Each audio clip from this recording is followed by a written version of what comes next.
Hi, everybody. Welcome to Do You Believe? A live broadcast on Paranormal Zone TV. Thank you, everyone, for joining me tonight. Would you please subscribe to my channel and please give us a like? I'd really appreciate it. Now, tonight, I'm so excited to have back Phil Siracusa, who is the author of the Horsefly Chronicles. And also with Phil, he online will be Carissa Fleck, a psychic medium, and we will also have Scott Gerhardt, a paranormal investigator. So everyone, please, let's welcome Phil. Welcome, Phil, to the show. Thank you for having me. Second time around is always a charm, and I look forward to tonight's show as well. And just looking at a little bit about yourself, I was quite impressed. It's really good that people are interested in paranormal and do investigations. And even though this is my own life experience, I respect those that have an interest in this field because there's a lot to learn and there's a lot to share as well. And Phil, your story tonight is on a demonic haunting. Yes. Do you want to start and tell the viewers about your story? Sure. This is a true life demonic haunting. Before I start the story, I want to say this. The information that will be given tonight, a lot of it may be hard to believe, understand, and digest. I do not disrespect anybody's beliefs and religion. I'm just telling my story of my life. And you will find that as I'm telling this story, different things you might feel and sensations that are going to come through. It's a powerful story, and it's one that I deliver it very powerfully as well. Having said that, what I'm going to do is I'm going to put myself into a little bit of a meditative state, and I'm going to bring myself back to the beginning, and I'm going to deliver the story. After I'm done delivering certain portions of this story, I'm going to pause, and then I'll say at that point, do you have any questions before we continue to the next segment? Fair enough? Sure. Great. Do you have any questions before I get started? No, I'm just anxious to hear your story.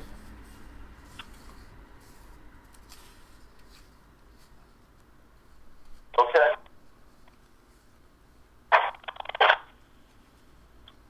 Go ahead, Phil. My name is Phil Siracusa. I am the author of the Horsefly Chronicles, a true life demonic haunting.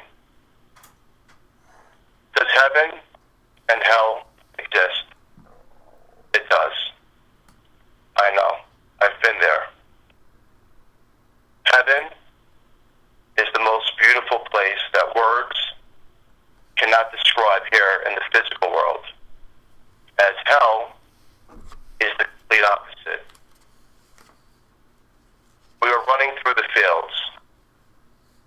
She had long blonde hair and crystal blue eyes. Very angelic. We ran with laughter and love in our hearts.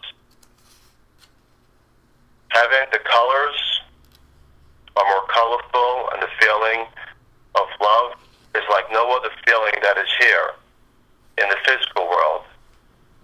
The peace and harmony and those of our true families are there as well. As we're running, we're passing all of our loved ones and friends. And we stopped abruptly, and she looked in my eyes. When she looked in my eyes, she said, "You have to go. I will be back for you. You have to go." And I said, "Go where?" In a flash, in the blink of an eye, I was pulled into the darkness of hell. How do I know I was in hell? You see, heaven, there's no pain. There's absolutely no pain. And the purity of one's soul is the purity of no other.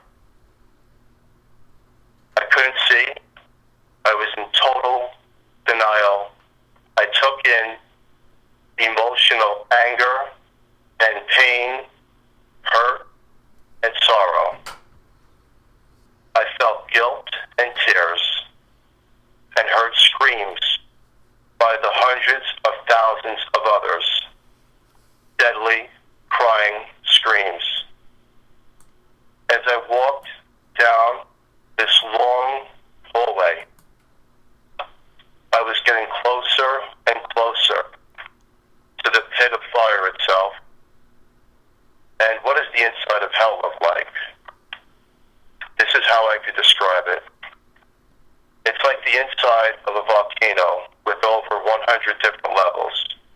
Each level has a cubby where the slaves, that's what we are called, slaves, are put into these cubbies there to do the work for the demons and Satan himself.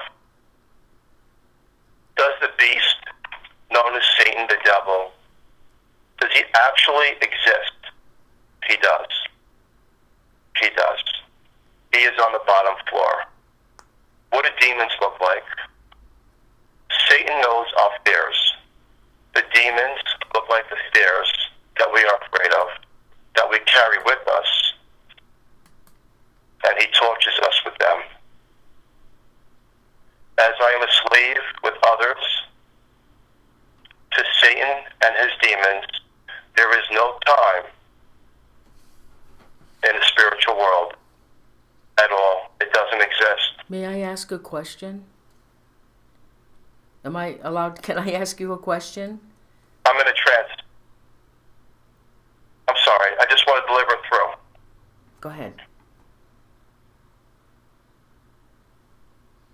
Faith is the only thing that one has, if one can remember what faith is, in hell. There was a time when some of these slaves that I became familiarized with weren't there anymore. And that gave me restored faith in God, that one day I'd be pulled out of hell. A crack of light during this transition had come slowly from the top right of this lookalike volcano. I was about 50 levels up. The light came slower and closer, and slower and closer. It was a pinhole of light, but its radiance was like no other. It started to consume me and pull me in, and all I could think through my emotions and my conscience was, how can I get pulled through this crack of light? As I was being pulled up to the lookalike volcano, not far behind me were these demons also being pulled in. This vortex of light, the light of love, light of God, it does exist. And when you're pulled in, you take all the love, all the peace, and all the harmony, and you leave all that pain and hurt and sorrow behind. It falls off you. Being pulled into the tunnel of light is a very, very similar transition to those that we hear in the physical world that die and come back. They go to this tunnel of light. This is the reverse effect. As I'm being pulled in, it's like being sucked into a vacuum cleaner hose. That's the best way to describe it, where you would feel every cell of your body being consumed. But your total higher consciousness of the souls that we are, take all that purity and love, and there's no other feeling and emotion that can come close to it. Unfortunately, I was able to feel these negative presence being pulled in as well. On September 16th, 1967, I opened my eyes here, and I was born in the physical world on a stormy Saturday.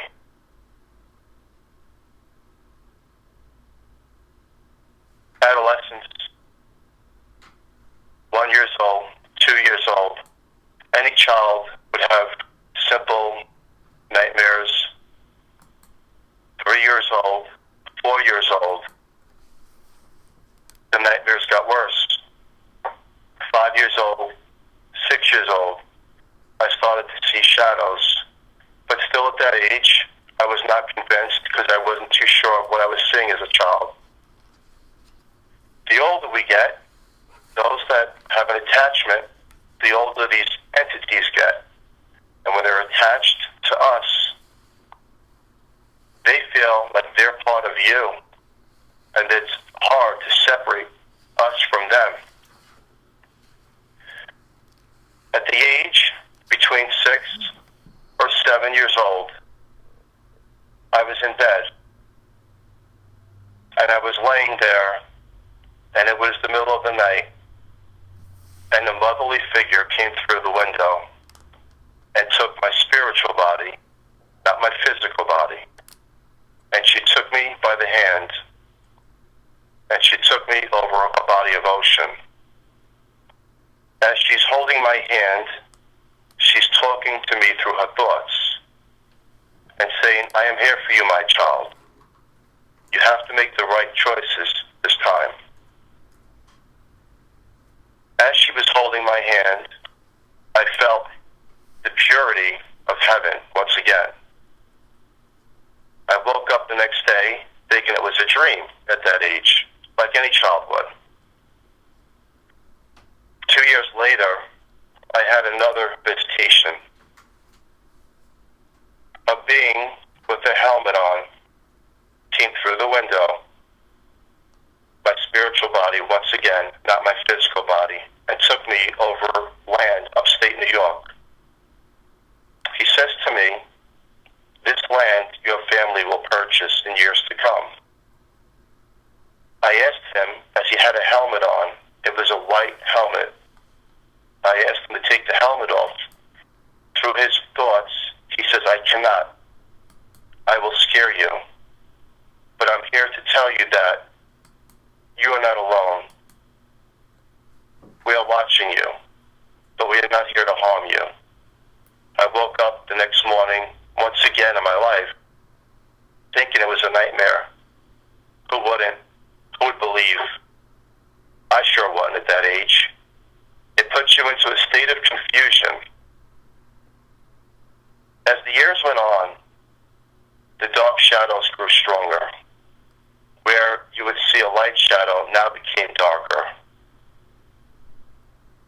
13, 14 years old is when I started to actually feel negative energy here in the physical world.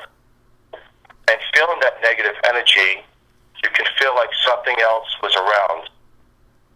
15, 16, it grew stronger. I had temptations like any teenager would do. Bad things.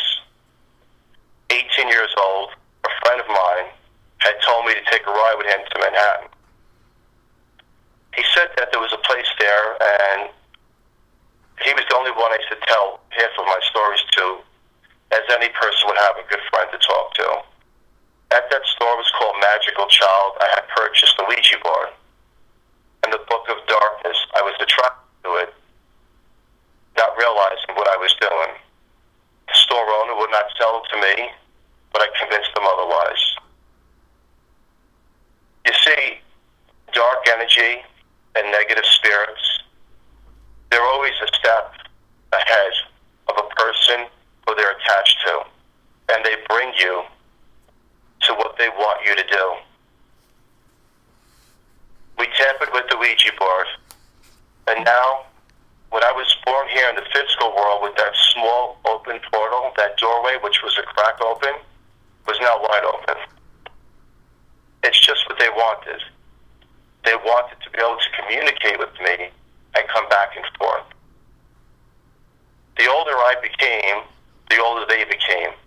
I will not tell you that I've seen disembodied figures, because I did not. I will tell you that I've seen the darkest of shadows and felt their presence when they were around. In the early 20s, I got involved with organized crime, and my life was taking a turn for the worst. From that point on, I felt like I was one with the dark entities that have fulfilled their destiny into my soul. Each person here in the physical world has an aura around them. It's an electrical field. Where energy cannot be created nor destroyed, a dark attachment could be attracted to this energy. But could also come to the point where their energy can almost manifest if you let it, if you believe it, and if you allow it. What I'm going to do at this point in the story is pause it right here take myself out of a small trance and open up to see if you have any questions before I go to the next segment. Okay. I think some of the viewers were kind of confused as to what was happening. The viewers are saying they're confused. Viewers, if you have any questions, type them in, please. I guess they didn't know that you were in a trance. Oh, okay. Yeah, it would have been great if you had told everybody you were going to go into your trance. Now, all this came to you in a dream. That's how you found out what happened to you? In a dream? Yeah, how did you... No. Well, how did... Go ahead, I'm sorry. How did you find out this happened to you? How do you know all this happened to you? Because they let you know. You see, my story started in heaven. It wasn't a dream, it was real. And from heaven, I was pulled into hell. It wasn't a dream. Now, this is all real now in the spiritual world. And from hell, I was pulled through a portal, a tunnel of light, and then born here into the physical world. Okay. And from that, demonic entities came through this light with me to the physical world that we're in today. The older I grew, the older they grew. And that's how they began to create such a strong energy and bond with my energy. Phil, I'm really confused. I don't know how you know that. How do you know that? How do you know that this all happened to you and that the entities came with you when you were born? See, I've been doing this for years, and I've never heard a story like this. And yes, I know, and I've never heard a story like this as well. And I'm just really, because I've never heard anything like this before, and I'm trying to grasp on how you know this. How are you able to find this information out? It's very simple, Noreen. In this physical world that we're in, okay, we cannot put science to paranormal. We can try, but we can't. We could only do evidence and investigations and try to go on our gut feeling. A person like myself who started in heaven, and I've been asked this many of times where they say, well, how do you know you're in heaven? And the only solid explanation is there's no pain. You see, here in the physical world, we give ourselves a shell. Now, I don't want to get too deep, but we give ourselves the shell that we're in. Like a snake would leave his skin and a turtle can walk out of his shell. We have a shell too. Later on in the story, I'm actually going to get to that and how that whole transition works. But I don't want to lose the audience, because right now this story that we're going on, that we're speaking about, is a demonic haunting. So that's why I do this in segments and then pause. I take a couple of questions and then I continue to the next segment. So believing and understanding, some of us, I guess the only other explanation I can give you is that those that have died and crossed over and they come back and say where they've been, if their karmic view was they've been brought to hell and they're going to turn their life around now, or if they were an atheist and didn't believe on heaven and hell and they died through a cardiac arrest or an accident or whatever, they come back here to share their story. Now, where every one of these stories is that they get pulled into that light or that higher conscious power of love, this is the reverse effect.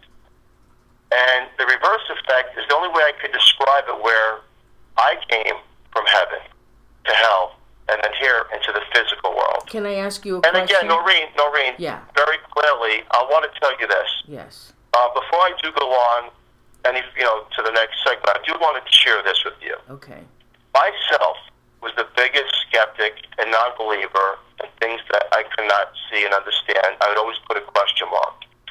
And when I go on later on in the story, I'm going to tell you what I did to confine in my own mind of what's happening here and then the experiences of others. So it's a lot to digest, as I said in the beginning, and understand, because we're only meant to comprehend so much of the spiritual world. I can tell you like this, Noreen. Yes. If you knew, or anybody knew that if you died and it was pure love and the feeling of ecstasy, I bet you that more than half the population wouldn't be here today. So we're not supposed to do that. We're supposed to live this life as a stepping stone and learn and grow and keep going forward.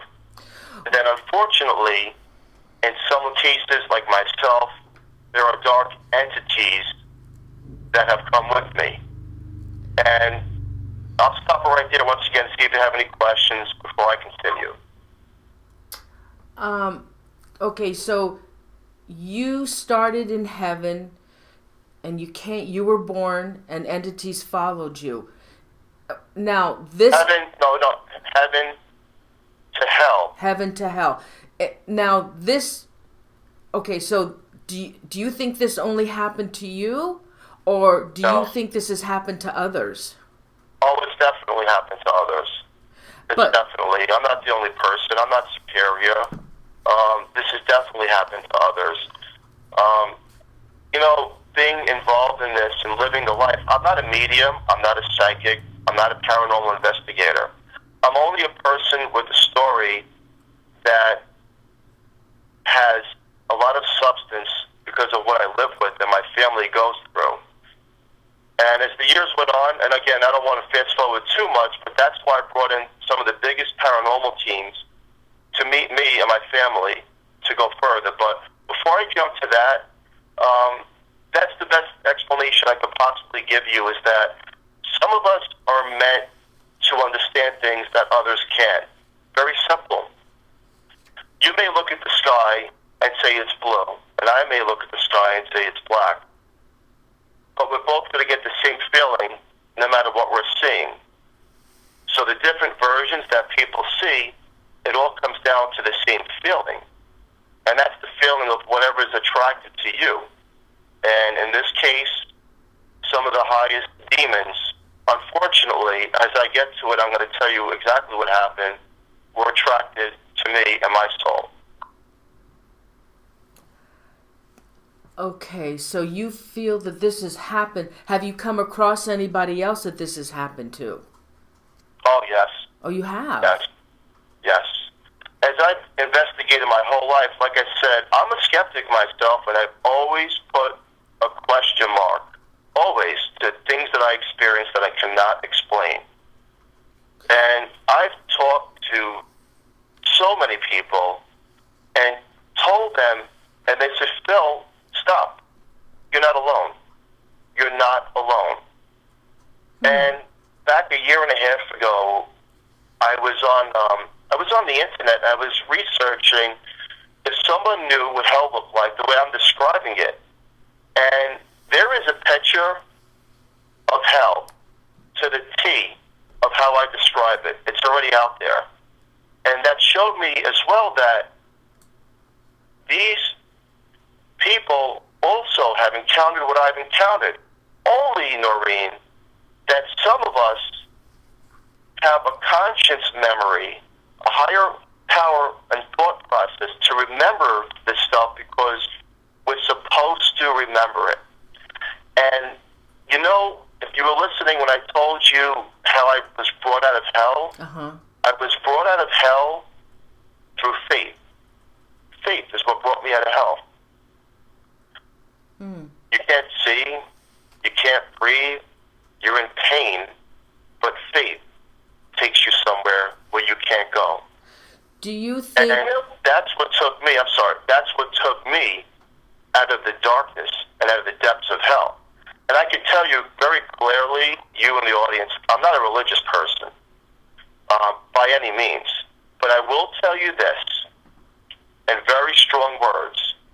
If I were to die today, and I had my last words to give anybody here in the physical world, You could look me in the eye, and I will tell you that heaven and hell are real. These places do exist. This is not a fairy tale. This is not make-believe. And this is not me reading from a Bible. This is my own personal experience of what I went through. Why do you think you were chosen and some of the others were chosen for this to happen to them? Do you think that you were chosen for this? Yes, definitely chosen to have some of the suffering that I encounter in this lifetime for reasons like this. Back a year and a half ago, I wouldn't even talk about this story. I would pretty much, those that were close to me, but I wouldn't spread it out or ask questions to others if they've had these encounters. I wouldn't do that because, number one, people think you're crazy, and number two, it's very hard to believe. And now, as I'm more involved, I'm 47 years old, and I look back to all my years of life, I can tell you that it's supposed to be that way. Like, everything happens for a reason. It's a reason for me to deliver this story. So why? Why do you think? What do you think your purpose in life is then? Lessons. Living and learning lessons and teaching others. Where I almost ended off in the first part of the story of how I got involved with organized crime. I was a guy from New York that, quite frankly, you really didn't want to look at me two times. It was just that kind of lifestyle that I was in. And I was pulled into that darkness, that underground world. And that's what dark entities want, demonic entities. Demonic entities do not walk around with pitchforks or look at you with scary faces. That's not what dark entities are. Dark entities are those that are attracted to your energy. And what they do, you'll see them in a cast of a dark shadow and feel all the negative presence around. When that happens, you actually reflect that negative energy towards others. And I've tried many, many of times to break away from negative energy by having a deliverance, going to church to see a priest. And again, that I'm going to get to all that stuff going forward. But I will tell you that these are lessons. That's the only thing I can really explain, Noreen, is that these are lessons in life. When anyone questions why they're born here and what's their purpose in life, we all have a purpose. Sometimes we have to carry the weight on our shoulders to share with others to make sure that they don't wind up like people like myself in a bad karmic view where they carry this negative energy and are followed by these demonic hauntings. Okay, so you came into this world with demonic entities. And so from the time you were born, what havoc has these demonic entities played on your life? Well, like I was explaining earlier, the dark shadows get stronger, and then the older I became, I was able to feel their negative energy, the presence in a room. If you ever been into a haunted house or somewhere where you felt like you weren't alone, now intensify that feeling by like 100. And you almost feel like you're staring at something that's not there. And these demonic entities, people that become possessed, some people that commit these horrific crimes, some of these cases, these dark entities are able to attach themselves to others to conform the will of that person to do destruction to themselves or others. So the total mission, if you really think about it, total mission of Satan or Satan's dominions is to cast evil into the world, the physical world. And where heaven is the complete opposite, some people like myself, I'm asked up until this very day, what kind of life am I living now? And I'm separated, to be honest with you. I'm not going to lie to you and tell you something I don't know. I'm separated. Separated how? Between darkness and goodness. There's there's a lot, like I said, there's a lot of segments that I want to go through, but I want to answer the questions accordingly, and then go a little bit further in. Because, once again, it's a story that is hard to understand and believe that someone can have encountered all of this. And again, I always put a question mark up until the question marks were answered. Now, have you seen paraclergy for your what's going on? Have you had them come into the home? Yes. And what happened? It wasn't good. It wasn't good. Back in February that just passed, I had somebody like that here, a very high person.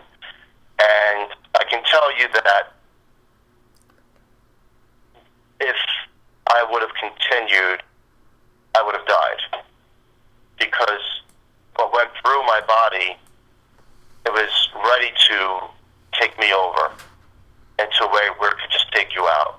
And I asked the person what they actually brought with them, and, they had everything blessed, the holy water to the holy crosses and everything, and evil, Noreen, some evil that we live with, we always want the explanation in life of how to solve something. And I'm going to tell everyone, there's never an answer for every single thing. We're not meant to understand everything. We're just not. And having said that, I understand that. The life that I live now, I live as best as I can.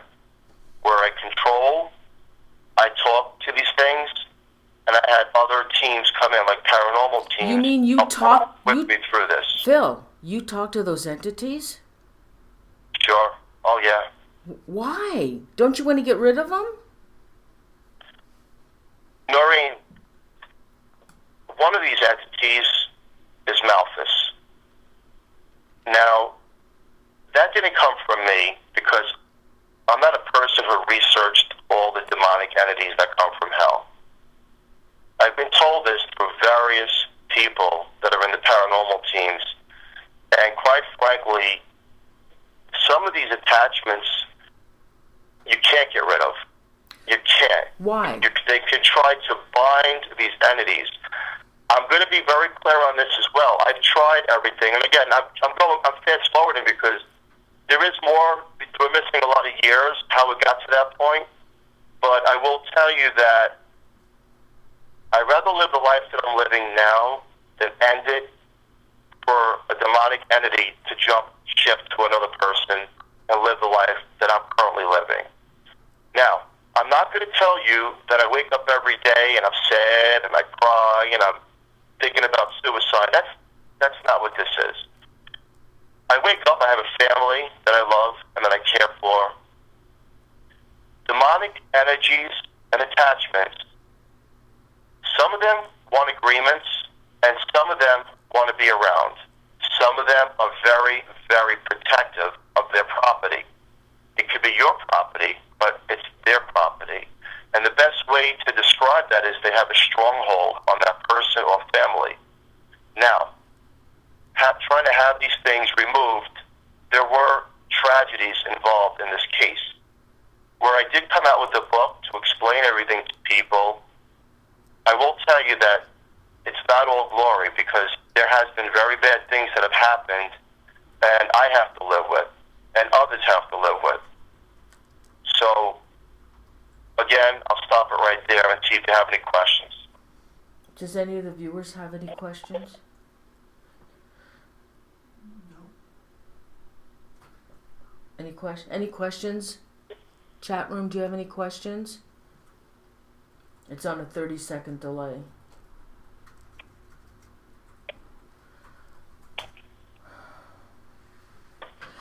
Okay, you want to continue. When did you start using the Ouija board? Are you going to go? At the age of 18, we had purchased the board, me and a friend of mine.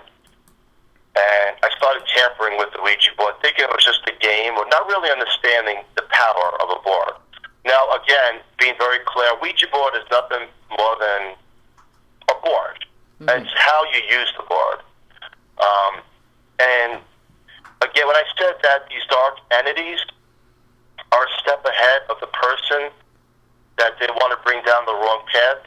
Well, when I started using that Ouija board, it became that door was opened.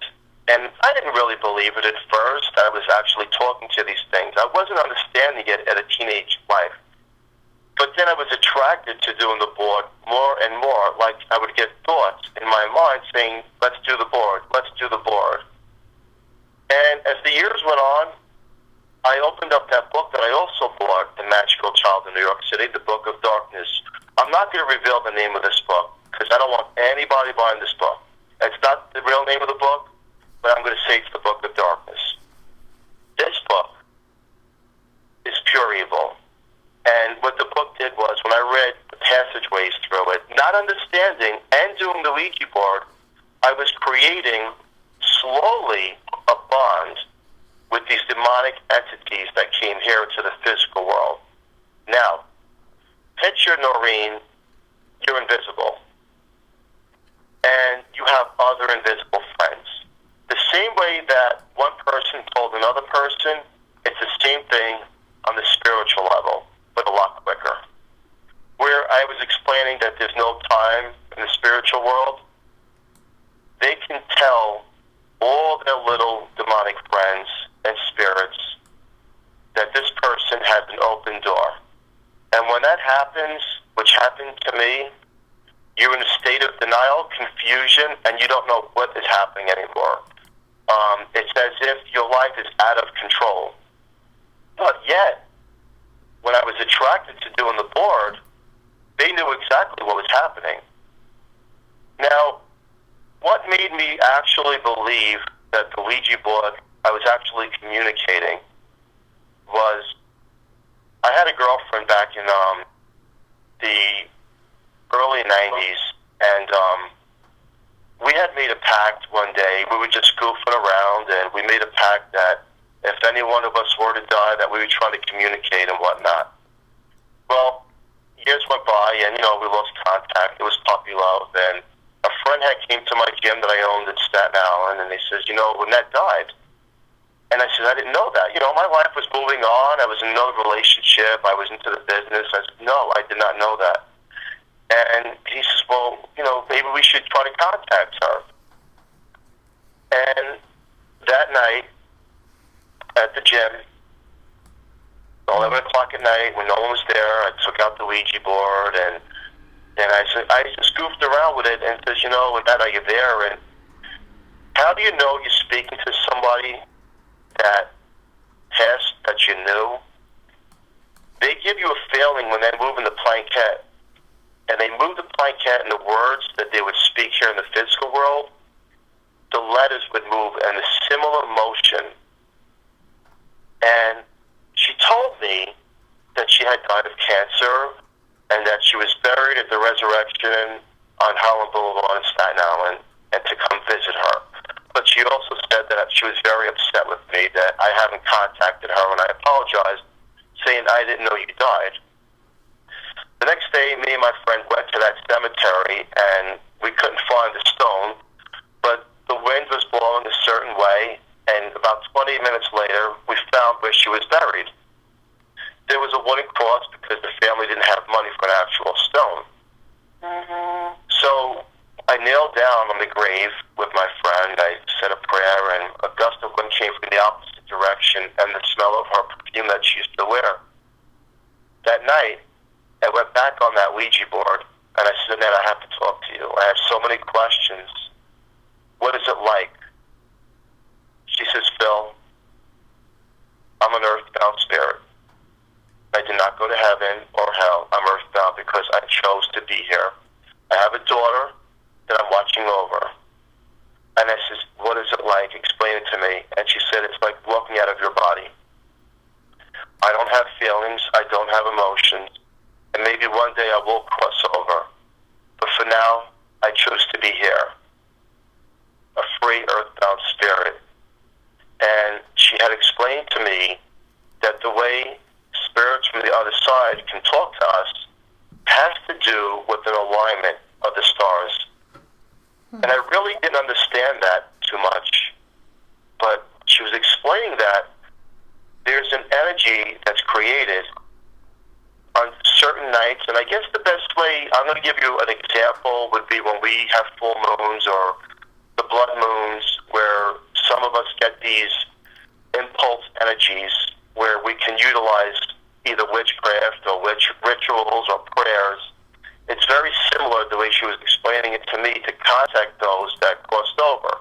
Now, can you contact everyone that's passed on? The answer is no, you cannot. She says, the only reason I'm able to make contact with you is because of where I chose to be, and that's here. And I'm not leaving my daughter. And as she was upset with me, we were talking on the board, I did apologize once again, and then a bad smell of sulfur came into the office. This very, very bad smell. I thought the sewer backed up into the gym. It was just a very distinct, disgusting, horrible smell that made me want to vomit. And my friend's looking at me, and so we checked everything, and we walk outside. The smell wasn't outside on the street. It was in the building. So, we tried to dismiss it like whatever. And we went back on the board because I wanted to finish my conversation. And Annette had said goodbye, and the office door shut by itself, and we froze. I turned to ice. And then I felt this negative energy come over. And this negative energy, it takes everything out of you. It just absorbs every goodness in your heart, and it takes it away so that it can utilize whatever's there to torture you and let you know that it's there now, it's present. So me and my friend had decided that put the board to an end and let's call it a night. And he went home and I went home, and I will tell you this, that was probably one of the worst nights of my entire life. I was home alone. I was living with my parents at the time. They were at the upstate house, and I'm going to get to a little bit later. And I walked up the stairs and went up to my room, and then I shut the bedroom door, I put the TV on, and sitting on the bed, and then something runs up the stairs. My first thought was that someone was breaking into the home. So I grabbed the gun, and I walked through the entire house, and nothing was there. Nothing. I wasn't going to call 911 just yet, because I was prepared to take on if somebody did break in. I walked back up the stairs. I was really tired and drained from whatever entity came through that board. And again, I shut the door, and I put the TV, the fan, I put the radio on. I'm laying there, and I get a knock on the bedroom door. And I froze. Now I'm scared at this point. I'm actually scared. So I sat. I didn't even want to open the door because I was framed, and I was said, should I just shoot through the door? But I sat at the end of the bed, holding a gun, till the morning came in fear. I was so frightened that I couldn't even move 20 feet to get the telephone to call one of my friends to come by. And what this dark entity did was it showed me that it's fear that can help destroy us, and it will torture us. And where I spoke to my friend on the board that crossed over, a dark entity knew that door was open, and it found its way in. It found its way in so strong that it was able to torture me. Some of these dark energies, entities, demons, whatever we want to call them, they're attracted to us like a magnet. And we'll go through life trying to brush these things off, and like I said, having a deliverance off. Do these things ever truly, really leave? Me and my family have moved to, I got married in 2002. We lived in 5 different locations between rentals and owning properties. Everywhere that we lived, within a couple of months, something has followed us. And it knows where you're going. You can't run away from it. And I always thought the theory of that if you cross a body of water that these entities won't cross. Well, that's not true at all. When I moved from Staten Island to New Jersey, I thought I was free of these dark entities, and I moved to Metuchen, New Jersey, and I rented a house. Things were going good. I had opened up another gym, And then one night, I'm laying in bed, and my wife is sleeping, and then there's something walking in the hallway. Now, we had 2 babies in cribs at the time, and they were walking down the hallway, and I got up, only to see nothing was there. And it's one of those stories where I laid back in bed, and I'm just have my eyes open now because I can't sleep, and then I see these huge-looking spiders, like the size of my hand, climbing up the wall, and I'm jumping and I'm screaming. My wife wakes up, but they're really not there. And because Satan and demons know your fears, they can play off of that. And quite frankly, I don't like spiders. And that's one of my fears. And that's one of the things that they'll put a mask on and make me only see that at certain times to scare me. You know, from that point on, these things get stronger. Now, a lady, this is in 2002, she had joined my gym, and she was a spiritualist. I think she was like a Wiccan, and she had talked me into, after conversations, of having a deliverance. And, you know, I was big and macho at the time, and I got to be honest, I really didn't fall for it. I'm like, okay, you know what? I'll go along with you, whatever you want to do here. Let's do it. So there was a hair salon around the corner from my gym. It was a late Saturday evening, and I agreed to go there in a private room. The hairdressers were still finishing up, and there was a room in the back, and she told me to lay down on this some kind of board. So I lay down, and she's all of a sudden talking in this fast talk, and then tongues. And she's speaking so rapidly and quickly, and I'm not understanding what's happening, and all of a sudden, it's like a light switch went on. And I feel this energy, dark energy, coming from the bottom of my stomach up through my chest as if I'm gasping for air. And then I'm slowly levitating about an inch off of this board. Now, I don't know this. This is what they told me afterwards. She breaks out of that speaking tongues, and she calls in, she starts screaming for the other hairdresser to come in, look what's happening, look what's happening. And as it's going on, I'm feeling this evil presence within my body. I drop the inch. They all run out of the hair salon. I mean, it's actually funny thinking about it, but it's not funny. They ran out screaming. People are running from all over, say what's going on. And I just snapped out of it, and I says, I got to go. This is just stupid. A week later, she comes to my gym and says she's canceling her membership. And I says, why? She goes, because the dark attachments that are with you are going to come after me. A month later, she committed suicide. Now look, I'm not going to say that it's because of what happened there, but I will tell you this. Every time, and I say this from the heart, every single time that I look back of someone who tried to remove these entities, do a deliverance, they have been tortured. And there has been over 50 people up until this very day. And the story continues. And I don't make this up. I don't pull this out of the air. Back a year ago when my book came out, Noreen, I had a book signing scheduled in Pennsylvania. I was really excited. You know, I wanted to tell my story. And the lady who owned the bookstore got in touch with Carissa, who was the psychic medium on the case, and told Carissa she's not going to do it because there's horseflies all over her store. And I really didn't understand. I'm like, really? Oh, you know, it could be it's summer, it's coincidence, it's stupid. So we drove down to the store, which was an hour away from my home, and the lady wouldn't even look at me in the eye. And she says that ever since I talked to you prior, a dark attachment has been in my home. And then her mother was there, and go figure that this was a spiritual shop that sells potions and candles. But she wouldn't come near me, and I could not convince her for me to do the book signing. She felt like the dark attachments that were with me were now torturing her. Well, the person that she worked with tried to take his life a couple days prior, and I really wasn't grasping it. I could let Carissa touch up on that, but they wanted nothing to do with me, and because Carissa was involved with this case so heavily as the psychic, they didn't want nothing to do with her. Now, there's coincidence in life, and then there's fact in life. Coincidence is, okay, the lady got spooked, whatever.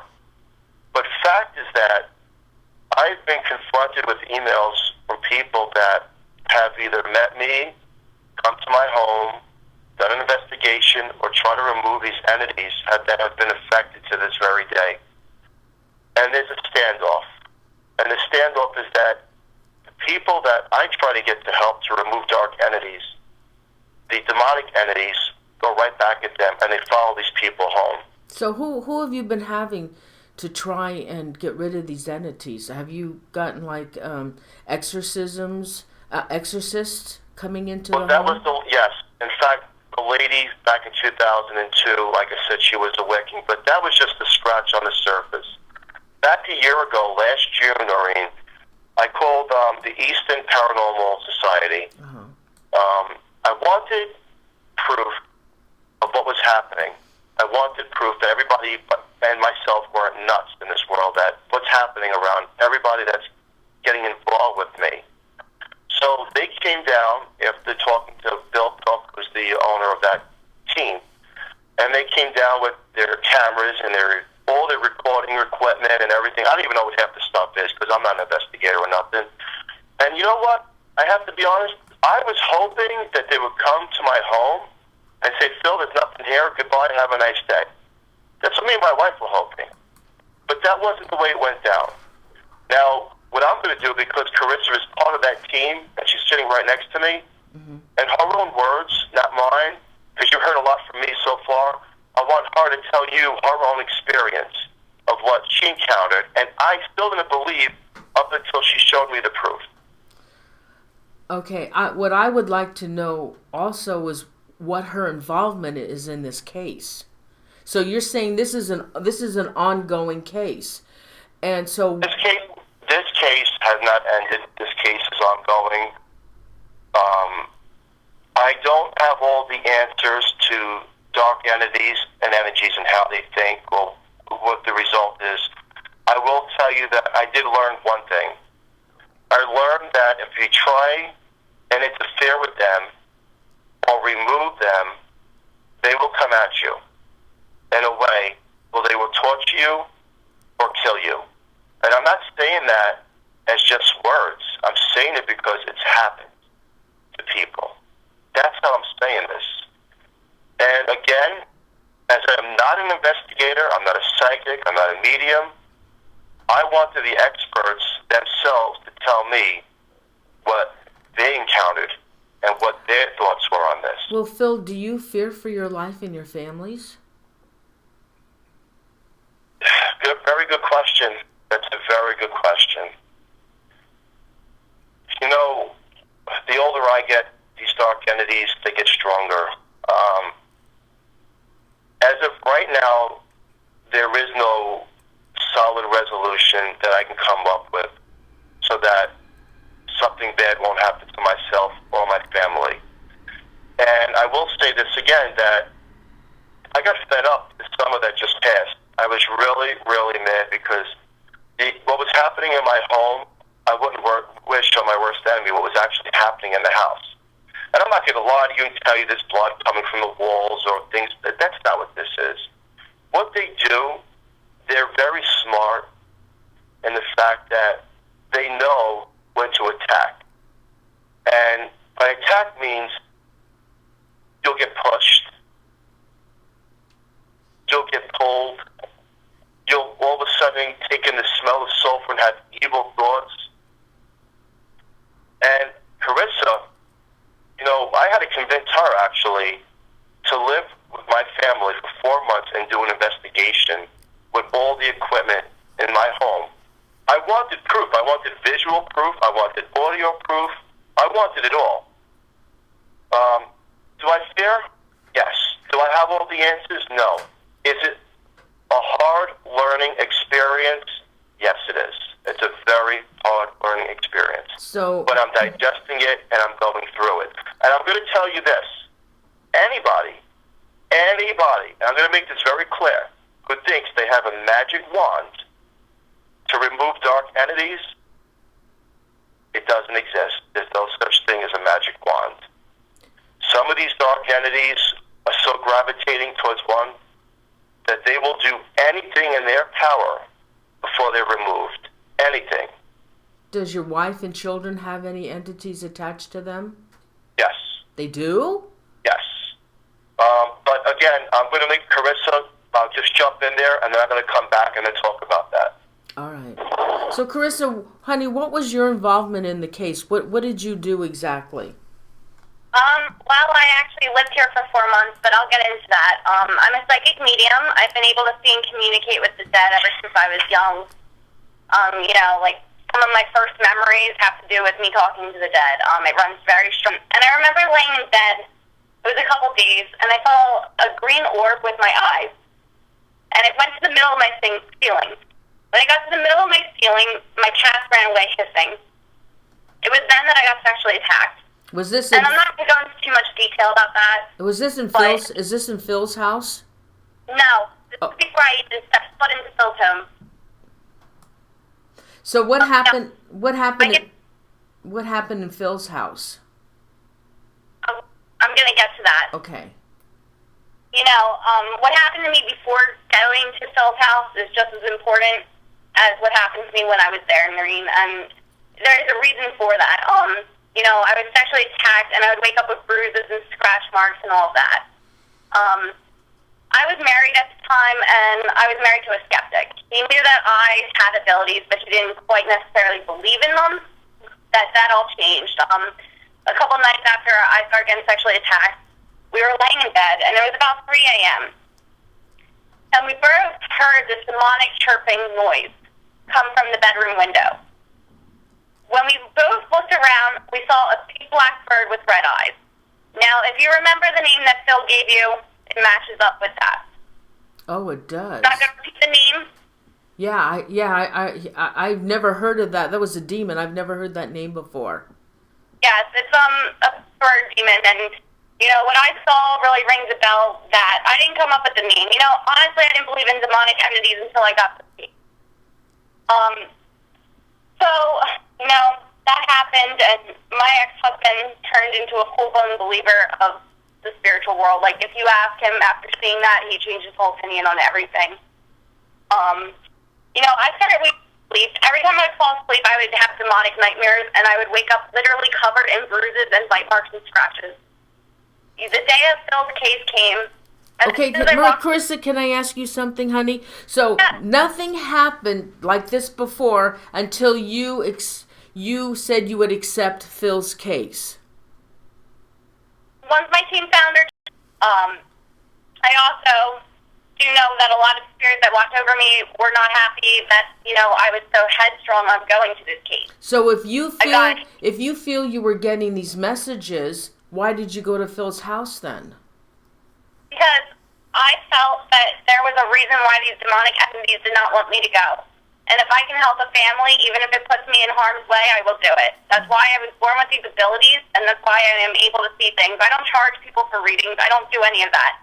I put my life and my skills and my talents to use for free to help people. And, for whatever reason, no matter how many messages I was getting told not to go, I wanted to go, and I felt I had to go. It's more of like this drawn, like you're drawn to them. I've always been drawn to helping people either with messages from loved ones, helping people cross on. And I've always been drawn to darker cases, though I didn't believe in the demonic. I was always drawn to them. Okay. As soon as I walked into Phil's house, and this is only going to make sense if you have abilities or if anyone here has abilities, the energy felt the same. That is when I knew that whatever was visiting me at my home was the same thing that resided at Phil's home. It wasn't until that moment I walked in, and I can't describe it any other way than it's like seeing a familiar face. You know what you're getting when you walk in. I was scared. Like, I'm not going to lie. Like, I was scared to do this investigation, but I still went through with it with my team. There's been a lot of orbs that have been caught around there. You know, I actually have on film demonic entities that you can actually see their features in pictures that have been caught along that wall and another wall in the basement. You know, we have a video of a orb pulsing over there, but a lot of walking and pacing, whispering. So yeah, that wall's very active. This whole basement's active. Okay. So Phil does not go in this basement any longer? They don't use Not really, you know, like, I mean, when we have to, we do. I actually slept in this basement, and I've done overnight investigations that have been ran through the DVR of me investigating the basement by myself. But, you know, every psychic or medium, even people without abilities like Scott Gerhardt, who we'll eventually talk to, they come down here and they just feel oppressed and depression, and it's just an overwhelming sense. One of my good friends, Sean Austin, actually came to this house one day, and, you know, he's on a very famous team, and he told me as soon as he walked down, he's never felt anything like this. And this is someone that's made their career going after dark demonic cases. He's been to some of the darkest demonic cases, and he told me point blank he's never felt anything as oppressive as this house.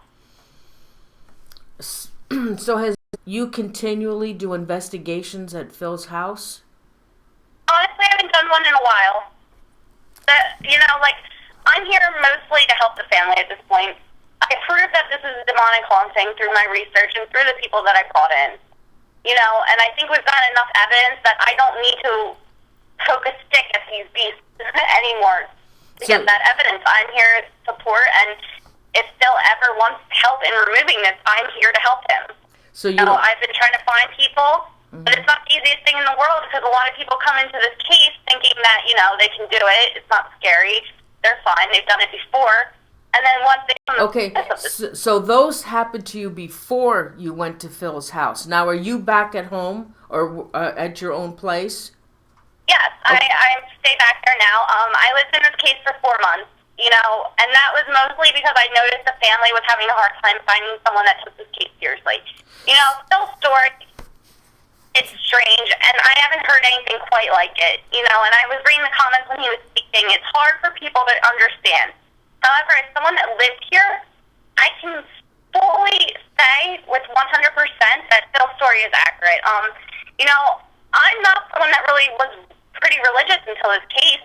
I was spiritual, you know, but growing the bonds with Phil and his family, they've actually taught me a lot about religion. And he might not say he's a religious person because he doesn't go to church. Since you're not active on the case anymore, is anything happening that you feel is coming from Phil's house to you? Oh, yes. Are you kidding me? Of course. I mean, I've grown a bond and connection with the family. So it's funny, the other week, I called Phil because I was hearing that heavy breathing in my ear. Mm-hmm. And I called him freaking out, and he said that, you know, like Carissa, 5 minutes ago, my son came running down screaming because he was hearing heavy breathing in his ear. Mm-hmm. I'm very connected on the level to this case and the family, and since I've grown a bond to this family, you know, I feel like some of the things that happen in their home echo in mine, if that makes any sort of sense at all. Mm-hmm. Now, what about, are you going to bring on Scott Gerhardt to talk about the investigation now? Yes, I'm going to quick see if he's available just so we don't disconnect. Okay. If there's any other questions when I'm doing this, just feel free to ask. All right.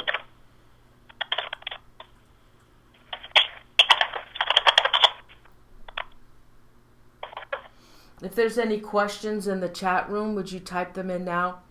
Carissa's going to get a hold of Scott Gerhardt, who was on the paranormal team that did the investigations at Phil's house.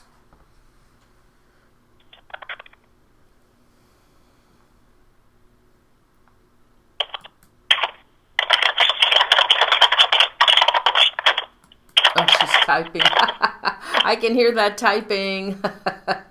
Sorry, that's just me trying to get in touch with Scott.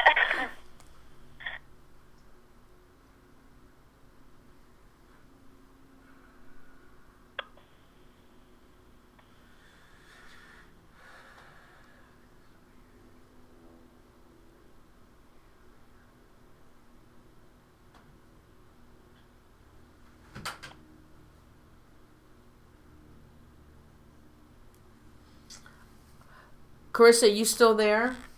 Yes. Okay, there's a question from Spooky. She wants to know, have you seen more physical shadow people recently? Yes. Both in this house and in my house. And it's funny that you asked that. That's actually one of the things that I've seen. And I'm reading actually one of her comments now that she said that she thinks I've seen something that shows itself as an older man, and that's true. I have. That's one of the entities that I knew was here before I got here, and I continue to see him to this day. If there's any other questions, I'm just waiting up for Scott. He's going to let me know when he's free, which will be in a few minutes. Okay. I think somebody asked if that was Ken Gerhardt's brother. No, it's not the same name, is it? No. I don't know Scott's family line. No, it's not. Ken Gerhardt is a cryptozoologist, I believe. Yeah, I don't think so. No, I don't know. I've interviewed I don't really Ken. talk about his family. Ken's into flying monsters, or into monsters. Any other questions?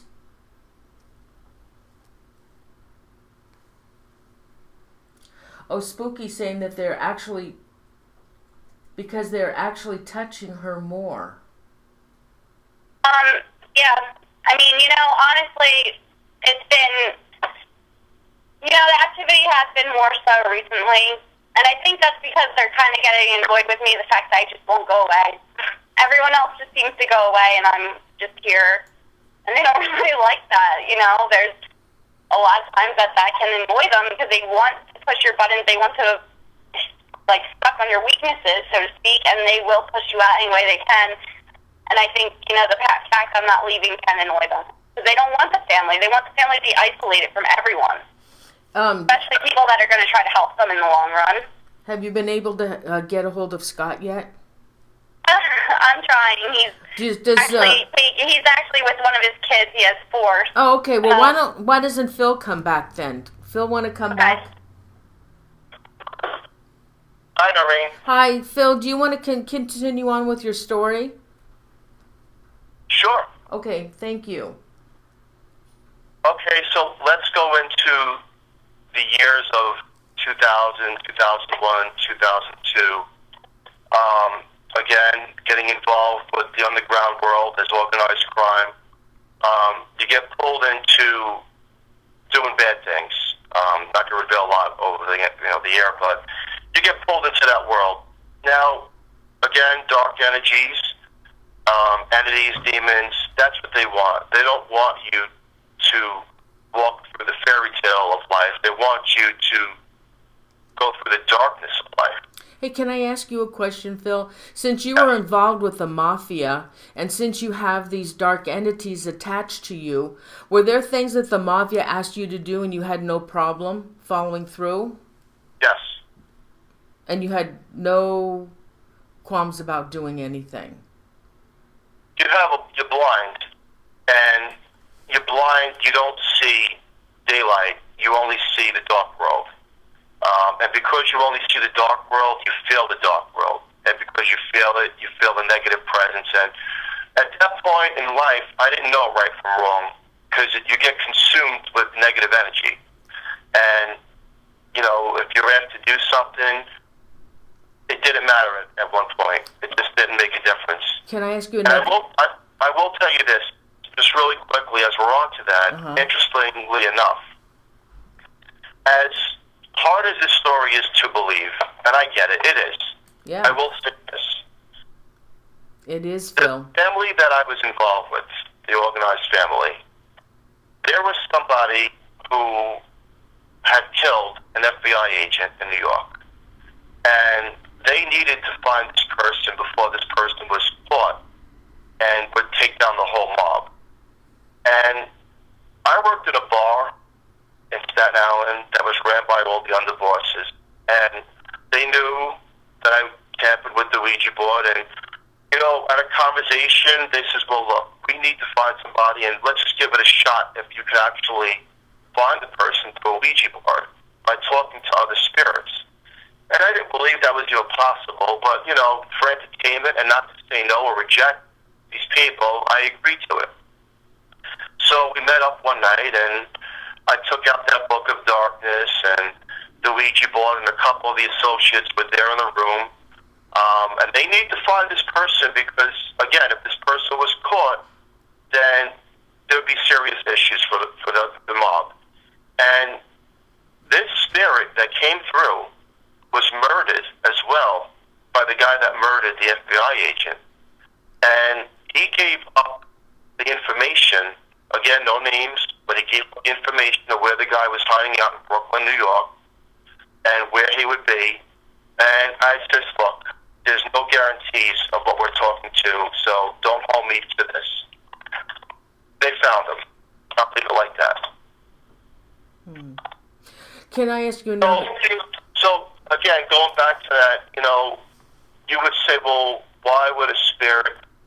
Dark entities are attracted to dark entities, and especially if it's for revenge. If it's for revenge, if they were taken out in the physical world, and they're able to talk to somebody through a Ouija board or through spiritual writing, automatic writing, or deep meditation, they're going to contact that person and reveal what they can. And I can tell you, again, it didn't work out well as far as that person. They were found, and at the time I had no remorse because I didn't know who they were looking for. Like, I didn't know them personally, so I didn't care. Phil. Darkness is attracted to darkness. I'm sorry, I just want to finish this one part. Okay. And what does that mean? Here's the way the listener, your audience, should follow this, okay? You go to church, or you pray. You pray for forgiveness. You pray for people healing. You pray for a better day. You pray for happiness. You pray for a healthy birth of a child. Prayer is answered. Not all the time, but it's answered. If it's not answered, your prayer is heard.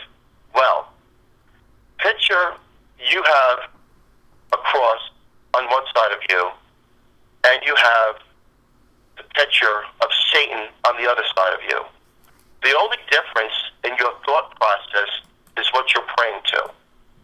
If you turn to the dark entities and ask them to conjure up and seek revenge, and you're heard, they will do it. They will do it. And that's when black magic that I got involved with, it happened, and I questioned, is it possible? Is it true? And I did it again, and I did it again. And then the word got around, and I had a friend that his girlfriend cheated on him, and he was devastated, and he's like, I need to get back at her, but I need to get back at her a different way.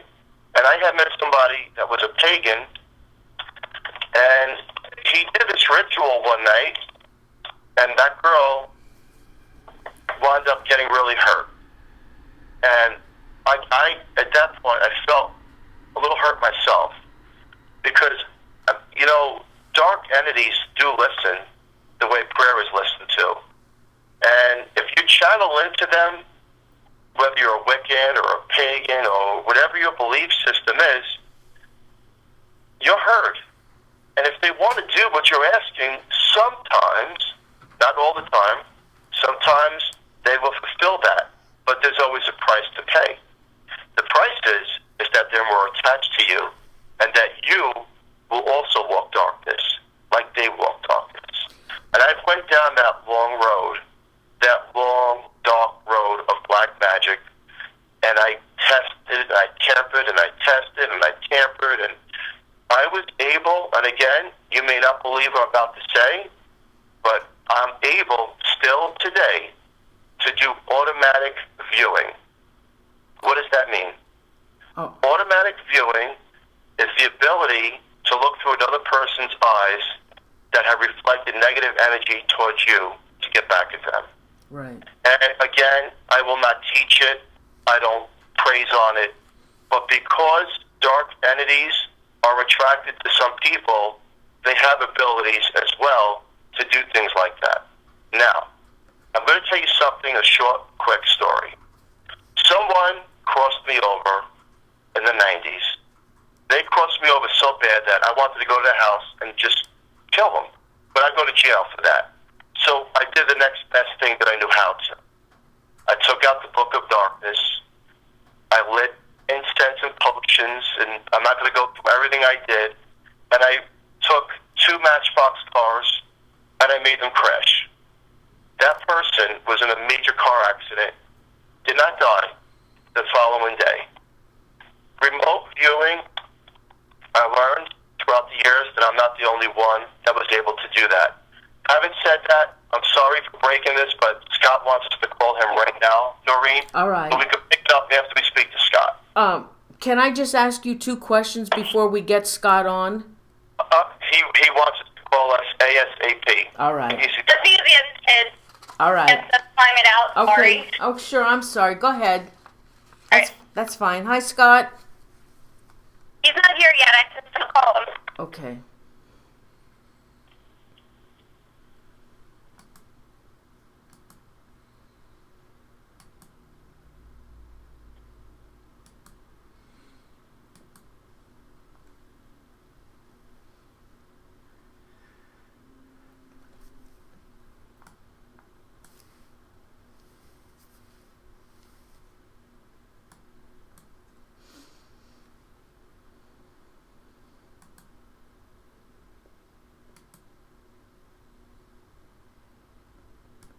Okay. Scott Gerhardt is on the line as well. All right. Hi, Scott. Good evening. How are you? Oh, I'm fine. Welcome to the show. Thank you very much. It's a pleasure to be here. Thank you so much. Would you tell the viewers a little bit about yourself before we find out what your involvement was with Phil's case? Well, sure. I've been doing paranormal investigating for many years, both from a scientific side to a religious side to just a sheer infatuation with it. So just like everybody else, I'm looking for answers. Trying to get some validity to what's out there, and just try to be able to put the pieces of the puzzle together. So what was your involvement then? How were you contacted to do this case? It was through Facebook. Carissa had reached out to me, and we had briefly had a small conversation about it, and we said, yeah, let's meet up, find out what's going on. So she explained the case to me, and I was intrigued because of some of the things she had mentioned to me. So I took it upon her request to come out and investigate the home. And it was at that point where we had several investigations and come to realize that there is definitely some activity at the home. And so how did you go about doing the investigation? What kind of equipment did you use, and what kind of evidence did you able to give to Phil? Well, most of the evidence I'd given to Phil was actual personal experiences, which is something I rarely ever get. We did have EVPs recording. In fact, I think Carissa has most of those already. There has been some pictures taken prior to my arrival through other investigations. But yeah, most of the activity that I personally had encountered was actually personal. I've never been into a place where I've had any type of one-on-one contact with the spirit realm. I've never been touched or anything like that in any other location. And there was definitely an energy at Phil's residence that I've never felt anywhere else. Unfortunately, much like everybody else with personal experiences, there's no valid way to prove that other than the person's expressions. But I can assure you that, unfortunately, I've been to many places that claim to have excessive activity where I picked up nothing. And I was at Phil's house on numerous occasions, and I did sense and feel things that I've never felt at another location. Were you able to capture any EVPs? We do have some EVPs, yes, and I had actually sent them all over to Carissa. Yes. What's that? I just said yes. We have a lot, and they're all online. Well, most of them are. We left some of the negative ones not for the public. Interesting. Were you getting intelligent responses, Scott? I personally had a few intelligent responses. I've been to Phil's house on 3 occasions, and I've only recorded twice. And I had actually left my recorders with Carissa to go through the evidence. because she had the software there and she was able to do it and upload everything right away.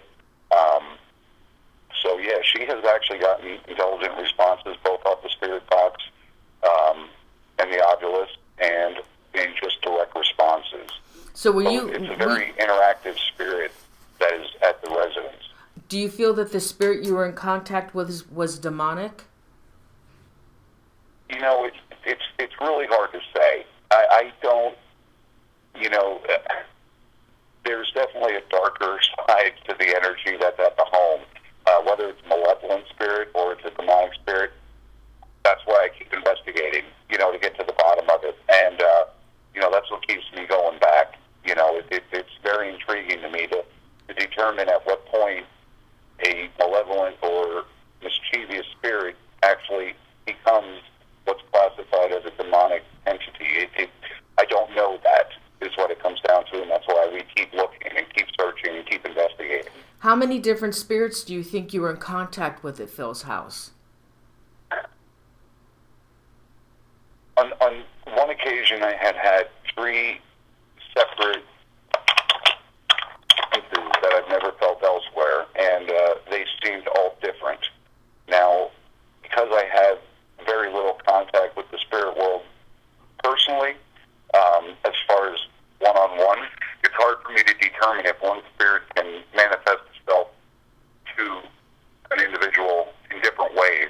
I'm sure they can, but I don't know.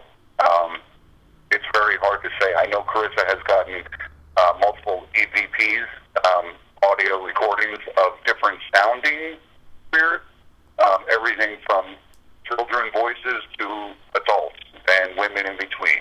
So, do I believe there's multiple entities in his location? I do. I just think there's more than one, absolutely. Did they give you, in any of your responses, did they give you a reason as to why they're there? No. I have not gotten that answer. Excuse me. Were you able to get any names of any of those spirits or entities? That I'd have to ask Carissa. I believe there is, but I don't remember the name. Carissa, were you able to get any names? Yes, I've gotten a few Malthus, which we've talked about. You know, Chief, I've gotten a lot. I don't really know the significance of that one.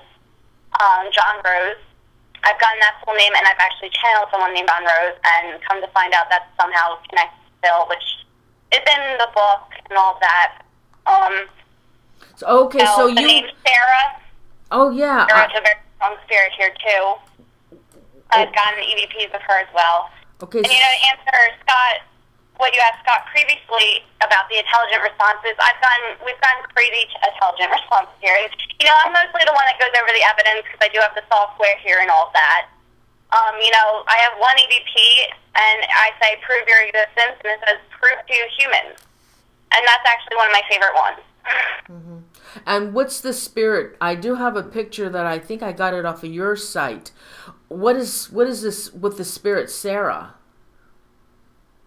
It's a little girl, and, you know, I'm not going to go into too much detail about her. She's kind of half good, half bad. It's hard to explain, really. I feel that she watches over Phil. I feel like she's one of the ones that protects Phil and watches over him. I don't feel like she's there to harm him. Scott, are you still continuing to investigate the house? Yeah. There are, you know, both Phil and Chris had asked me to come back again. There's, you know, much like every other location, there's times when the activity is high, and there's other times when it's very placid. So as activity picks up, they tend to call me. You know, the more people that you have collecting evidence, the more chances you have of getting evidence. So when the activity picks up, they tend to call me. So yeah, we definitely have some more time to set up and get in there and just continue to investigate. I mean, that's the beautiful part about this situation is the entities are still there. They don't appear to be going anywhere. At this point, they're not causing any harm to anybody significant, and we're just I'm glad to have this opportunity, you know, and being a good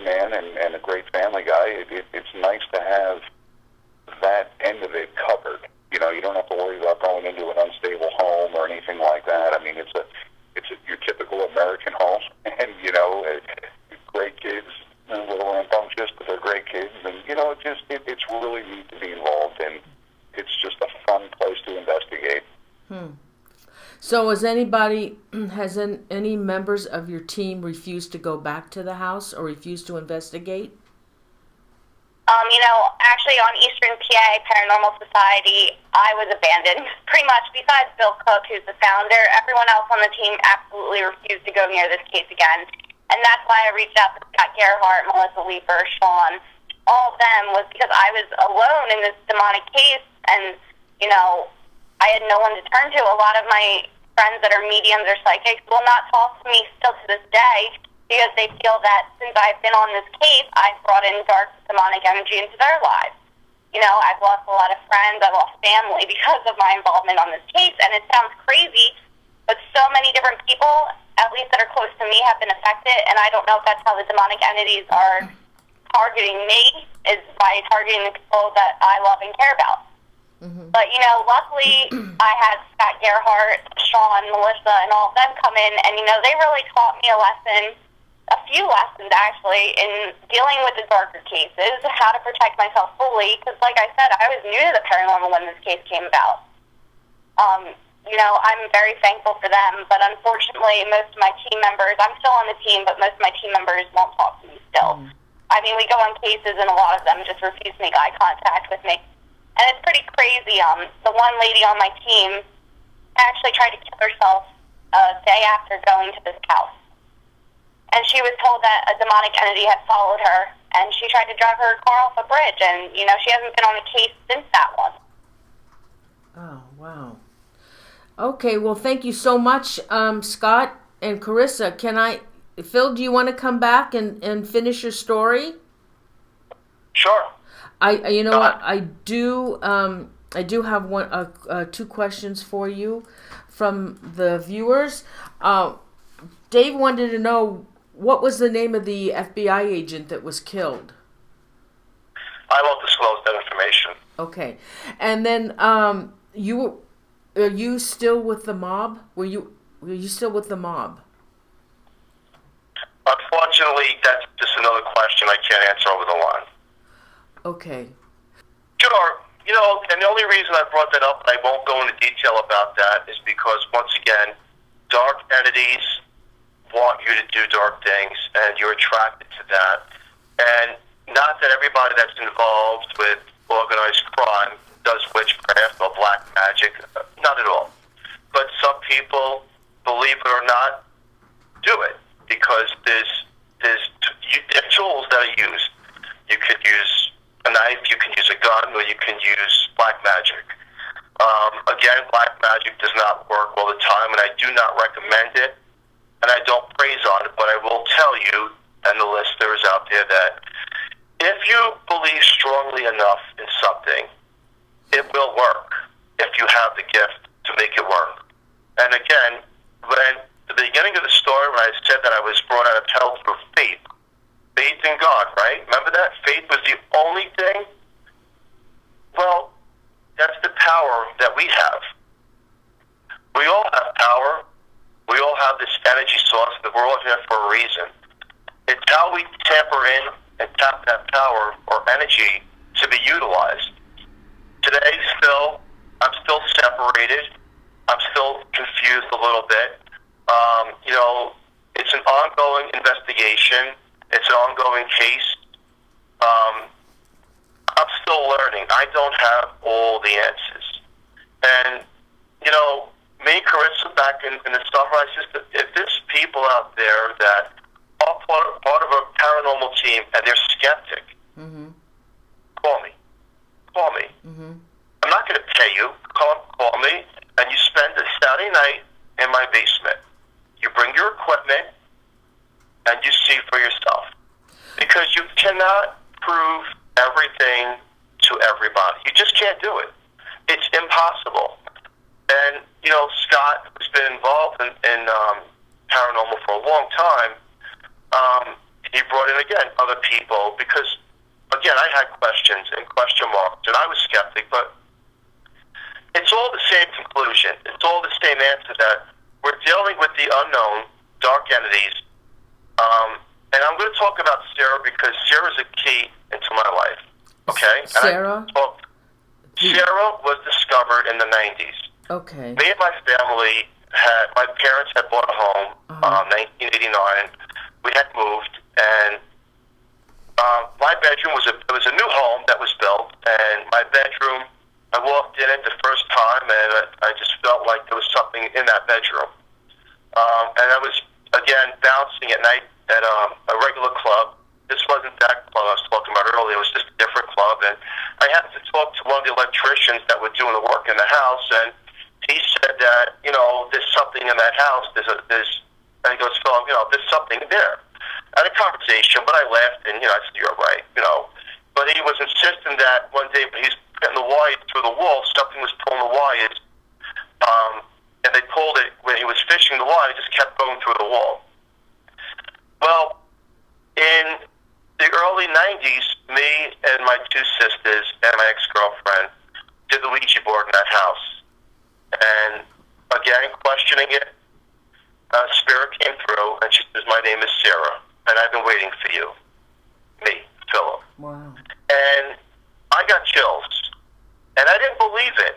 I did not believe it, period. Did not believe it. And this is what I did.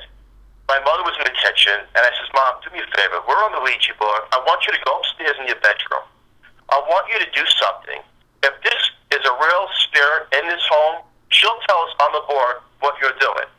So my mom went upstairs, and she did something, and Sarah says, okay. She's putting a hairbrush underneath a napkin in her drawer.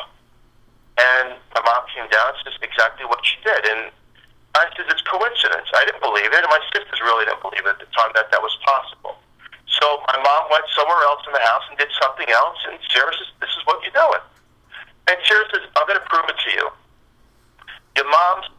Underneath your mom's car is a rock stuck between the muffler and the bottom of the car. It has to be removed, otherwise the muffler's going to fall out. So I went out there with my sister, and there was a rock between the muffler and the bottom of the car. Sarah, at that point, became very strong friends with me and the family. And Sarah is not white or dark. Sarah's Sarah. She's very protective, and she also I grew a bond with, and she's still around. And I've gotten phone calls and emails of people that see shadows and seen the presence of a girl. And look, you don't have to believe a word I'm saying. I was on a radio show back last April, and that radio show, you know what he told me? I'm not going to reveal his name, but he says to me at the end of the radio show, he says, I do not believe a word you're saying. And I said, that's fine. I got my story out. He says, but I'm going to agree to have you back on my show in 6 months for an update. 2 weeks later, after his show, he sent me a message and saying, you cannot come back on the show because he is being haunted. He put a warning disclaimer on the podcast. To this day, and Carissa is my evidence, he will not talk to me. I want to go back on that show, but his psychics have been affected. He has been affected by Sarah because when you challenge the unknown will challenge you. So she's a good spirit. Sarah's Depends how you define good. She's protective. Well, she's not a demon. No. Okay, so the good spirits coincide with the demons? So I don't have all the answers to that. I don't. I can tell you that somehow there's a connection, and the connection of the other side, Carissa's actually going to pick it up, because I'm not a psychic, but I'm going to let Carissa jump in there right now. Whenever you have a negative case, there will always be good spirits around, either protecting you and your family or fighting for you. You can't have evil without good. It's just the way the spiritual world tends to work. There's guardians, spirit guardians, whatever you want to call them, good spirits, angels, whatever you believe in that will watch over you and protect you, especially for someone that's going through a true demonic haunting or a very negative haunting. There is the good to balance it out. Where there's dark, there's light. The only thing is, though, I've always been under the understanding that if somebody has a demonic haunting or a demonic entity attached to them, that what we call the good spirits, that those demonic entities push out the good spirits, and they don't hang around. I've talked to countless people that have been on high-profile demonic cases. I'm talking people that have worked with Lorraine Warren, Ed Warren, Ralph Sarchi, those kind of people, and they have all told me the same exact thing that I'm saying right now, and that is where there is bad spirits, there is the good trying to protect them. You know, they're in like war with each other in a house. It's hard to explain, but it's true. You can't have one without the other. It doesn't work out. God only allows you to go through so much suffering and pain, and there's a reason and a lesson behind everything, and I fully believe that. However, He's not going to have you go through it alone. Even in your darkest hour, God's right there beside you as in the light. All right, thank you. Yep. Okay, Phil, these hauntings, these demonic hauntings, are they only in the basement? They never move upstairs into your living area? Oh, no, they do. They do. The spirits are all over the house. What's called the portal is a part of the basement. It's a separate room that's in the basement. And again, now I bought this house in 2010, and I put my oldest son in it, because it was an extra bedroom in the house, and I have a lot of family. And, he was just getting, he would say he would hear toys moving in the basement that we had down here and whatnot, and I would just try to dismiss it and say, no, even though I'm living the life of the paranormal. But then it came up until a year and a half ago, he started to get really sick. And he went to the hospital for blood work and whatnot, and we didn't know what was going on. And I said to my wife a few months ago, I said, you know what, let's get him out of the room that these pictures were taken in with these orbs and these demonic figures. Let's get him out of there. Let's make a new room. And we did that, and he don't get sick anymore. Now, you could say, well, that's coincidence or it's fact. I don't know, but I'm thankful that he's out of the room and he's not getting sick. The room, we're in this room right now. It's the only room that I get complete privacy to do a radio show. Do we feel things in the room as I'm speaking to you? Definitely. Oh, no, which room? room? Feel a heaviness in the air. And you're But down... it's the only room. You see, here's the way I could explain it, Noreen. These dark entities know I'm not trying to fight them. And when Carissa had said that before she came to this case, she felt that same energy when she walked into the door. When you're on that energy level with the spirit world, and they know there comes a point where you're not trying to fight them, remove them, or challenge them, you're accepted. And again, some people say, well, if you're religious, you should have them removed. It's still an ongoing case, but we're here now. There is a heaviness in the room. And if you research, this case a little bit, I've had the biggest people possibly come here. In fact, I was introduced to a lady that knew Lorraine Warren through Scott. Scott, you still there? No, Yeah. he has to go. He's not there. The lady lives out, where does she live? Virginia. And anyway, she's a demonologist, and Scott said that she'd be able to help me. And back a few months ago, I spoke to her on the phone a couple times, and then I had Carissa talk to her, and she's going to come down here to remove the demons, okay? Mm-hmm. This is friends now with Lorraine Warren. Well, a week later, she got in touch with myself and then Carissa and said she's not coming here. Now, this was a lady who was ready, excited to help me fight this battle. She said the battle went to her. She was thrown down the stairs. She was scratched. She was sexually assaulted. And I said, you're nuts. But then she posted pictures of the beatings that she was getting. And she would cry on the phone ever since she talked to me that she was going to remove these dark entities. She's been tortured. Again, if you don't know me, it's hard to believe and understand. And I'm still learning. But I did learn that they will go after the people that try and remove them or challenge them. It's actually funny. This lady actually told Lorraine Warren that she was going to this case, and Lorraine Warren said, don't go there. And And, she didn't listen at first, and she said she was able to remove these entities.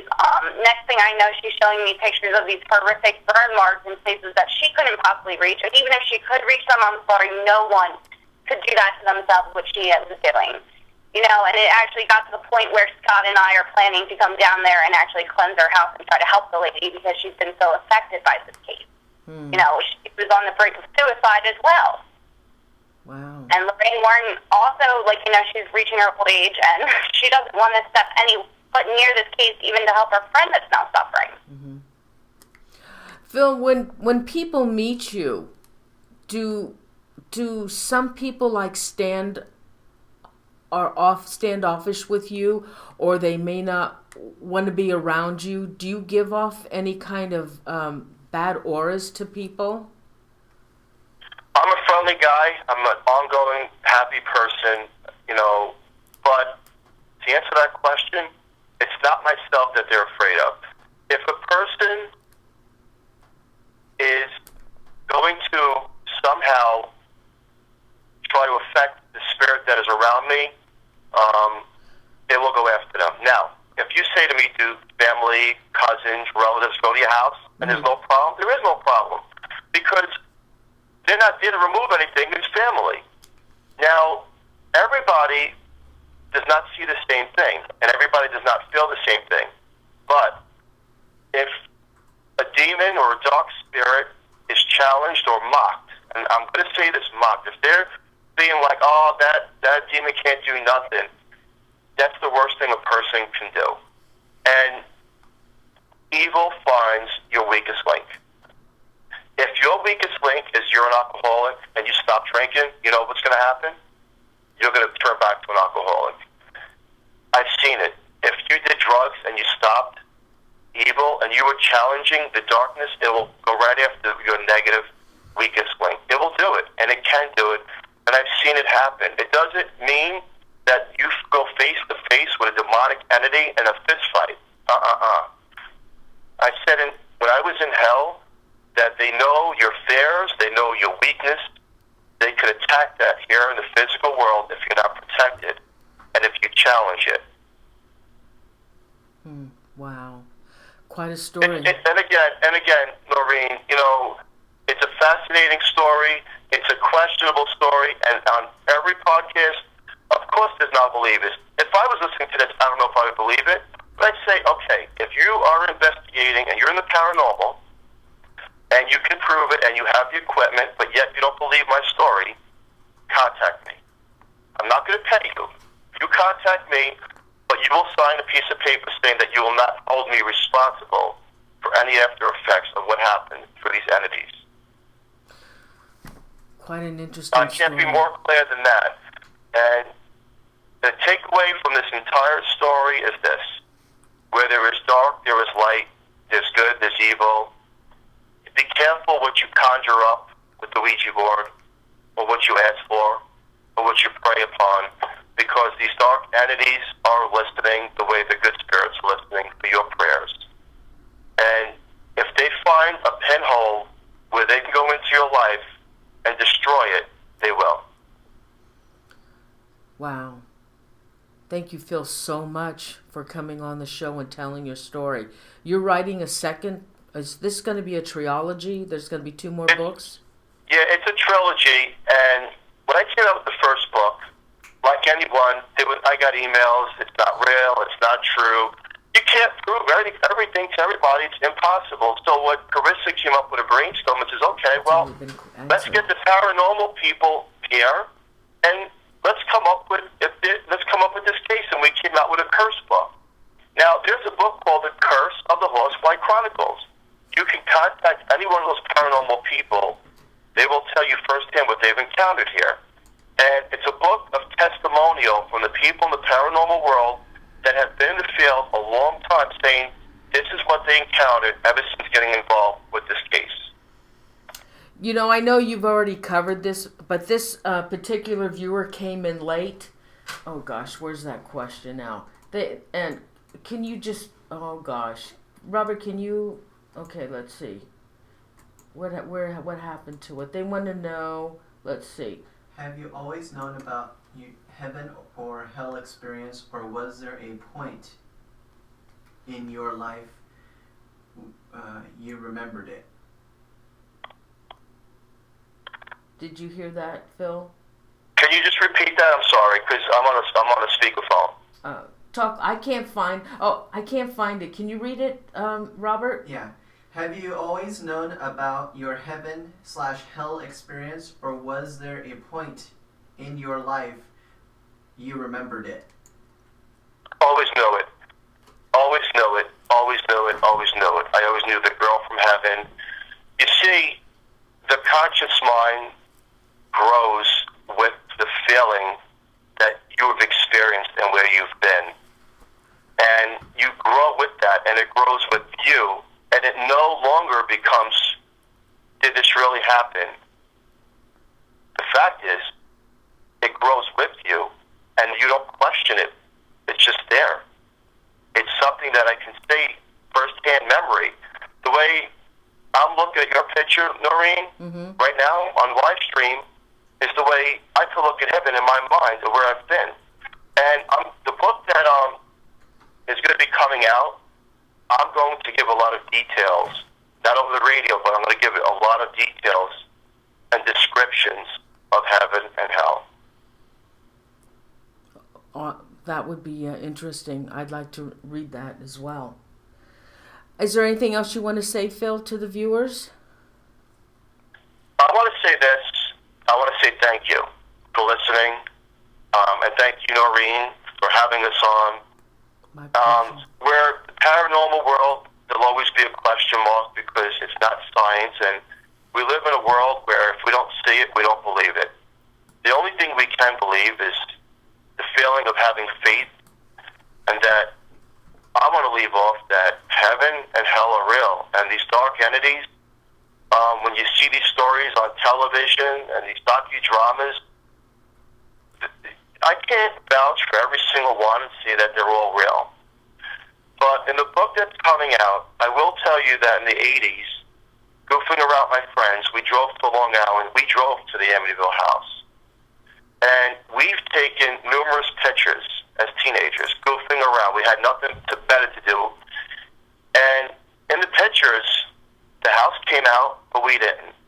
Now, being young, we laughed at it and we just dismissed it, and I lost contact with a lot of these people. But stories like Amityville, stories like The Exorcist or The Conjuring, they're all intensified, but yet they're all based on fact. The simple parts of them of people being sick or tormented or dark shadows or having murderous thoughts, that's real. Anything else can be fabricated. So, leaving off, paranormal and hauntings do exist. This happens to be one of them. And this is an ongoing case. And if it's okay with you, Noreen, in months to come, if we'd love to be back on your show with different people speaking about what's going on here. I'd love to have you back. And, again, I can't prove to anybody what's real and what's not. I can't do that. I can only tell you my story and bring in people that have experienced what I'm experiencing firsthand. Phil, thank you so much. And yes, contact me. I'd love to have you come back. I'd love to hear more of your story. Thank you, Noreen. You have a great show, a very great show. And this is the first YouTube show that I've done, and I love it. I think it's awesome. And I was excited about this, The other shows we do are regular radio shows and podcasts, but this one I like. You have a great show, and I really, really appreciate this offer tonight. Thank you so much. Thank you, Carissa, and thanks, Scott, as well for me. Thank you. Thank you so much. I enjoyed having you on the show, and Phil, anytime you want to come back, just shoot me off a message. I will. Thank you, Noreen. Thank you. Good night. Have Thank a great you. night. Thank you. Thank you. Good night. Night. Thanks. Oh, is that the wrong? I got the wrong phone. I was turning off the wrong phone. Oh my goodness. Wow. Hey everybody, thank you so much for joining me tonight. We got a full house tonight. Thank you so much. Phil, again, thank you so much for bringing your story to my show, and I welcome you back anytime. Carissa Fleck, thank you, and Scott Gerhardt, thank you for your time. Everybody, again, so much for joining the show tonight. It was a very interesting show. And now, good night. For those of you who aren't going to come back and see Robert built this computer, I'm fascinated. I can't wait to see. And I'll see you all later. I'll see you in a half hour. Good night, everybody. Thank you so much for joining me. Thank you. Good night.